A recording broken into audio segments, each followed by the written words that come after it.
الحمدللہ رب العالمین والصلاة والسلام علی سید المرسلین اما بعد فاعوذ باللہ من الشیطان الرجیم بسم اللہ الرحمن الرحیم وقال اللہ تعالی فی الکلام المجید هل جزاء الاحسان الا الاحسان آمنت باللہ صدق اللہ العظیم۔ سب حضرات درود پاک پڑھیں۔ اللہم صلی وسلم علی سیدنا و مولانا محمد وعلی آل سیدنا و مولانا محمد بعدد معدن الجود والکرم وآلہ واصحابہ اجمعین۔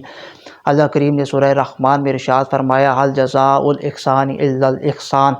کہ نیکی کا بدلہ کیا ہے مگر نیکی، دنیا مکافات عمل ہے۔ اگر کسی کے ساتھ اچھا سلوک کرو گے تو تمہارے ساتھ بھی اچھا ہی سلوک کیا جائے گا، اگر کسی کے ساتھ برا سلوک کرو گے تو تمہارے ساتھ بھی برا ہی سلوک کیا جائے گا۔ دنیا مکافات عمل ہے، جیسا بو گے ویسا کاٹو گے، جیسا کرو گے ویسا برو گے۔ سیدنا فاروق اعظم رضی اللہ تعالیٰ عنہ انسانوں کی آزادی اور مساوات کا بلند اور ترقی یافتہ تصور رکھتے تھے۔ سیدنا فاروق اعظم رضی اللہ تعالیٰ عنہ اکثر غلاموں کے ساتھ، ملازموں کے ساتھ بیٹھ کر کھانا تناول فرماتے اور حاضرین کو سنا کر یہ کہا کرتے تھے کہ اللہ کی لعنت ہو اس شخص پر جو غلاموں کے ساتھ، اپنے ماتحتوں کے ساتھ، اپنے ملازموں کے ساتھ بیٹھ کر کھانا کھانے میں عار محسوس کرتے ہیں۔ عرب کے اندر، روم اور ایران کی سلطنتوں کے اندر اور خود عرب میں بھی ظہور اسلام سے پہلے غلامی کا رواج عام تھا۔ غلاموں کے ساتھ ان سے انتہائی بے ایمانہ اور انسانیت سوز سلوک کیا جاتا تھا۔ ان کے آقا ان کی زندگی اور موت کے مالک ہوتے تھے۔ اسلام نے غلامی کو کم سے کم کرنے کی کوشش کی۔ اسلام کی تعلیمات یہ ہیں، نبی پاک سید عالم علیہ السلام ارشاد فرماتے ہیں جیسا خود کھاؤ ویسا اپنے ماتحتوں کو بھی کھلاؤ، جیسا خود پہنو اپنے ملازموں کو بھی پہناؤ،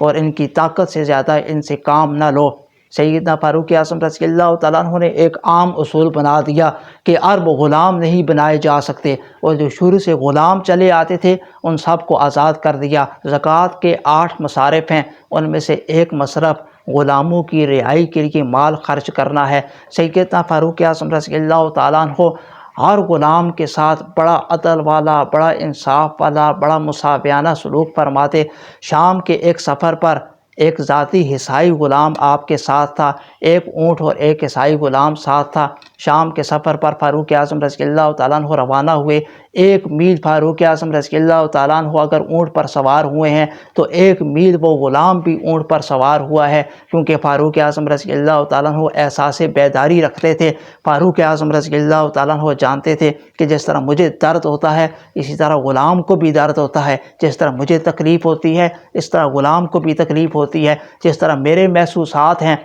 اس طرح غلام کی بھی محسوسات ہیں، جس طرح مجھے تھکاوٹ لاحق ہوتی ہے اسی طرح غلام کو بھی تھکاوٹ لاحق ہوتی ہے۔ جب یروشلم پہنچے، لوگ استقبال کے لیے آئے تو سیدنا فاروق اعظم رضی اللہ تعالیٰ عنہ کی شان یہ ہے کہ سیدنا فاروق اعظم رضی اللہ تعالیٰ عنہ اونٹ کی مہار تھامے پیدل چل رہے ہیں اور غلام اونٹ پر سوار ہے۔ جب یہ حسن دیکھا، جب کردار کی خوبصورتی دیکھی، بس اسلام ان لوگوں کے، غیر مسلموں کے دلوں میں جان گزی ہو گیا، اسلام ان کے دلوں میں گھر کر گیا، اسلام کی تعلیمات ان کے قلوب و اذہان کو منور کر گئیں۔ میری زندگی کا تجھ سے یہ نظام چل رہا ہے، تیرا آستاں سلامت میرا کام چل رہا ہے، نہیں عرش و فرش پر ہی تیری عظمتوں کے چرچے، تہے خاک بھی لحد میں تیرا نام چل رہا ہے، اور یہ تیری صحبت کا اثر ہے کہ غلام ہے سوار، عمر فاروق تھامے لگام چل رہا ہے۔ یہ نبی پاک سید عالم علیہ السلام کی صحبت خاص کا اثر ہے کہ فاروق اعظم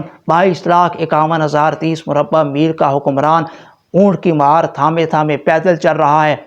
اور غلام اونٹ پر سواری کر رہا ہے۔ انہوں نے یہ عدل والا، یہ انصاف والا، جب غیر مسلم رعایا نے یہ عدل والا، یہ انصاف والا، یہ مساوات والا، یہ مساویانہ سلوک دیکھا تو متاثر ہوئے بغیر نہ رہ سکے۔ کہا کہ جو آقا اپنے غلام سے اتنی مساوات والا سلوک کرتا ہے یقیناً اس کا نبی سچا ہے۔ سیدنا فاروق اعظم رضی اللہ تعالیٰ عنہ جب یروشلم پہنچے تو وہاں مسلمان عمرہ لشکر جو فاخرہ قیمتی لباس میں ملبوس تھے، سیدنا فاروق اعظم رضی اللہ تعالیٰ عنہ کو پیوند لگا کرتا دیکھ کر اور درویشانہ لباس دیکھ کر، درویشانہ وضاقتہ دیکھ کر انہوں نے تمنا کی کہ فاروق اعظم رضی اللہ تعالیٰ عنہ کاش آج نیا لباس زیب تن فرما لیتے، لیکن میرے فاروق اعظم رضی اللہ اللہ تعالیٰ عنہ نے ارشاد فرمایا اللہ نے جو ہمیں عزت دی ہے وہ اسلام کی وجہ سے ہے اور وہ ہمارے لیے کافی ہے۔ در دست نہ تیر است نہ بردوش کمان است ای سادگی است کہ بسمل دو جہان است۔ یہ فاروق اعظم کی سادگی تھی کہ دونوں جہان ان پر مرے جاتے تھے۔ فاروق اعظم نے ایک زاویہ نظر دیا، فاروق اعظم نے ایک نظریہ دیا کہ اگر کسی کی عزت کرنی ہے تو ویگو گاڑی کی وجہ سے نہیں کرنی، اگر کسی کی عزت کرنی ہے تو اعلیٰ کوٹھی کی وجہ سے نہیں کرنی، اگر کسی کی عزت کرنی ہے تو اعلیٰ نوکری کی وجہ سے نہیں کرنی، اگر کسی کی عزت کرنی ہے تو اعلیٰ کپڑوں کی وجہ سے نہیں کرنی، کسی کی عزت کرنی ہے تو اسلام کی وجہ سے کرنی ہے، کسی کی عزت کرنی ہے تو اس وجہ سے کرنی ہے کہ یہ نیک ہے، یہ نمازی ہے، یہ پرہیزگار ہے۔ ہمارے ہاں یہ بات میں نے اپنی آنکھوں سے دیکھی ہے کہ 18ویں 19ویں گریڈ کا افسر، اس کے ہاں کام کرنے والے ملازم کا جوان بیٹے کا انتقال ہو گیا، اور جوان بیٹے کا انتقال ہو جائے تو والدین کے لیے دنیا ختم ہو جاتی ہے۔ تو وہاں سے اب جو لوگ تعزیت کرنے کے لیے، دعا کرنے کے لیے آ رہے ہیں تو وہ وہاں سے پیسے بھیج رہے ہیں کہ ان کو جا کر پیسے دے دینا۔ یہاں غریبوں کی پیسے سے مدد کرنے کا بھی ثواب کا انکار نہیں، بہت اجر و ثواب ہے، لیکن اس موقع پر یہ چاہیے تھا کہ 19ویں گریڈ کا افسر خود اپنے غلام کے ساتھ، اپنے ماتحت کے ساتھ، اپنے ملازم کے ساتھ یہ عدل والا، یہ انصاف والا، یہ مساویانہ سلوک کرتا کہ وہ وہاں سے چل کر اس کے گھر آتا، پھر آ کر اسے دلاسا دیتا، اس کی کمر پر ہاتھ پھیرتا، اسے تسلی دیتا، اسے تشفی دیتا، پھر نبی پاک سید عالم علیہ السلام کے حدیث پاک بیان کرتا۔ میرے نبی پاک سید عالم علیہ السلام ارشاد فرماتے ہیں کہ اللہ فرشتوں سے پوچھتا ہے کہ تم نے میرے بندے کے بچے کی روح قبض کر لی؟ تو فرشتے عرض کرتے ہیں یا اللہ قبض کر لی۔ تم نے میرے بندے کے دل کا پھل چھین لیا؟ تو فرشتے عرض کرتے ہیں یا اللہ جیسے تیری مرضی تھی۔ تو میرے بندے نے کیا کہا؟ سب کچھ جاننے والا رب پوچھتا ہے میرے بندے نے کیا کہا؟ کہا اس نے تیری تعریف کی، انا للہ و انا الیہ راجعون پڑھا، الحمدللہ کہا۔ تو اللہ کریم ارشاد فرماتا ہے پھر بناؤ نہ میرے بندے کے لیے جنت میں گھر اور اس کا نام رکھو بیت الحمد، جس کی جوان اولاد فوت ہو جائے، اگر والدین صبر کریں، انا للہ و انا الیہ راجعون پڑھیں، گلہ شکوہ نہ کریں، الحمدللہ کہیں، تو اس کے والدین کے لیے اللہ تعالیٰ جنت میں گھر بناتا ہے، اور نام بھی اللہ خود ہی رکھتا ہے بیت الحمد، کہ اس کا نام رکھو بیت الحمد۔ پھر وہ حدیث پاک سنائے کہ ایک صحابی نبی پاک سید عالم علیہ السلام کے پاس آئے، وہ رو رہے تھے، تو سید عالم علیہ السلام نے تکلیف کا سبب پوچھا، کہا کیوں روتے ہو؟ کہا یا رسول اللہ میرے جوان بچے کا انتقال ہو گیا ہے۔ تو نبی پاک سید عالم علیہ السلام ان سے فرماتے ہیں کیا تم اس بات کو پسند کرتے ہو کہ کل جب تمہارا انتقال ہو تو جنت کے جس دروازے سے بھی تم گزرو، تمہارا بیٹا تمہارا انتظار کر رہا ہو، تمہارا بیٹا تم سے ملنے کے لیے بےتاب ہو؟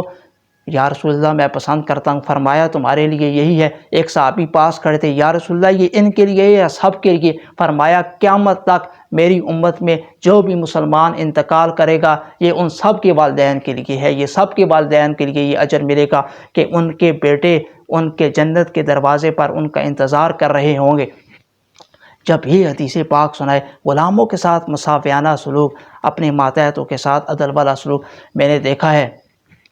کہ جو بڑے بڑے لوگ افسر ہوتے ہیں وہ جب روزہ بھی کھلواتے ہیں، روزہ افطار کرواتے ہیں، آگے ملازموں کو پیسے دے دیتے ہیں کہ یہ اتنا پیسہ ہے جا کے روزہ افطار کروا لینا، وہ خود خدمت کی طرف نہیں آتے۔ پیسہ دینے کا بڑا اجر و ثواب ہے، روزہ کھلوانے کا، روزہ افطار کروانے کا بہت اجر و ثواب ہے، لیکن اس موقع پر یہ بھی چاہیے کہ بڑے افسر حضرات جو ہیں، جو 18ویں 19ویں گریڈ کے افسر ہیں، جو بڑے ہیں، ان کو چاہیے کہ وہ خود ذرا اہتمام کے ساتھ دری بچھائیں، اہتمام کے ساتھ انواع و اقسام کے کھانے دسترخوان پر سجائیں، ذرا مشروبات سجائیں، اور پھر غریبوں کے ساتھ بیٹھ کر کھانا افطار کریں، پھر غریبوں کے ساتھ بیٹھ کر روزہ افطار کریں، اور پھر روزہ افطار کرنے کے بعد مغرب کی نماز پڑھنے کے بعد وہ 19ویں گریڈ کا افسر کھڑا ہو جائے کہ کہیں کوئی آپ کو اور چیز ضرورت ہو کھانے کی تو مجھے بتائیے گا۔ سیدنا صدیق اکبر رضی اللہ تعالیٰ عنہ جب خلیفہ نہیں بنے تھے، امیر المومنین نہیں بنے تھے، تو یتیم بچیوں کی بکریوں کا دودھ دعایا کرتے تھے۔ جب امیر المومنین بنے تو وہ بچیاں جناب صدیق اکبر کی بارگاہ میں آ کر روئیں